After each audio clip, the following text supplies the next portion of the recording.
मियाँ बीवी के रिश्ते में अगर दो चीज़ें नहीं हैं तो ये रिश्ता कांच से भी ज़्यादा कमज़ोर है, ये रिश्ता कच्चे धागे से भी ज़्यादा कमज़ोर है, ये रिश्ता ज़्यादा देर तक चल नहीं सकता। वो दो चीज़ें अगर मियाँ बीवी के रिश्ते में होंगी तो ये रिश्ता मजबूत तरीन रिश्ता होगा। वो दो चीज़ें क्या क्या हैं कि एक तो मियाँ बीवी का आपस में एतबार एक दूसरे पर बहुत ज़्यादा लाजिम है कि एतबार मियाँ बीवी को एक दूसरे पर टूट के होना चाहिए। और दूसरा, मियाँ बीवी के रिश्ते में अगर लचक नहीं है तो ये रिश्ता चल नहीं सकता, ये रिश्ता टूट के बिखर जाने वाला है। कि लचक मियाँ बीवी के रिश्ते के लिए, बल्कि किसी भी रिश्ते के लिए लचक बहुत ज़रूरी है। कहते हैं ना कि फलां आदमी बड़ा उसूल का पक्का है, ठीक है, उसूल का पक्का होना भी चाहिए, लेकिन इतना भी उसूल का पक्का नहीं होना चाहिए कि आपने ज़ुबान से कोई बात कह दी और आपकी ज़ुबान की निकली हुई उस बात पे अगला बंदा नाराज़ हो रहा है और आप अपनी बात से टल नहीं रहे, आप अपनी बात से इनकार नहीं कर रहे। यहाँ तो कसम खाने वाले को भी हुक्म दिया गया है कि अगर कोई कसम खाता है और कसम खा के बाद में उसे फिर एहसास होता है कि मुझे ये कसम तोड़ देनी चाहिए, तो वो कसम तोड़ दे और कफ़ारा अदा करे। तो यहाँ अगर आपकी एक बात पे रिश्ता टूट रहा है, अगर आपके एक कॉल पे, आपकी बात पे मियाँ बीवी का इतना मुकद्दस रिश्ता टूट रहा है, तो रिश्ते को बचाने के लिए आप अगर उस बात से इनकार कर देते हैं तो कोई मसला नहीं है, कोई इतनी बड़ी बात नहीं है, क्योंकि ये रिश्ता बड़ा मुकद्दस रिश्ता है, बड़ा कमज़ोर रिश्ता है। इस रिश्ते को बचाना लाजिम है। आप अगर कसम भी खा लेते हैं, कसम से इनकार कर ले, बाद में कफ़ारा अदा कर ले, लेकिन रिश्ते को बचाना लाजमी है।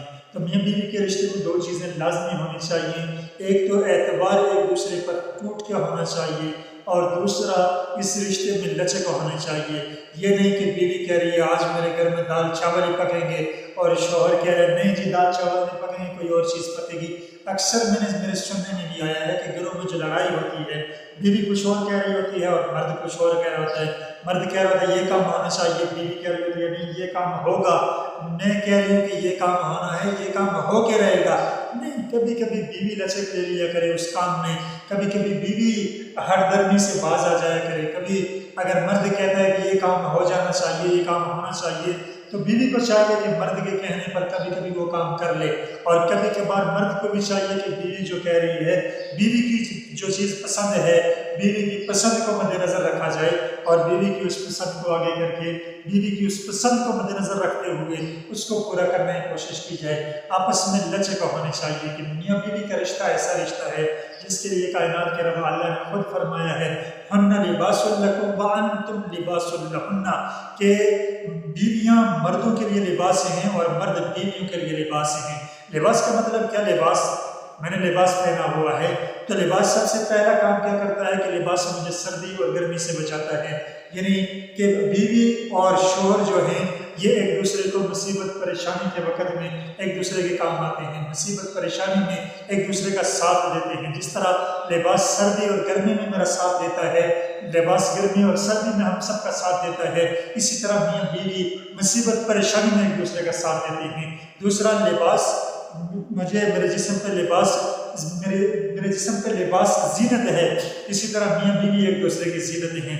और तीसरा, लिबास जो है वो अंदर की खामियों को ढक देता है।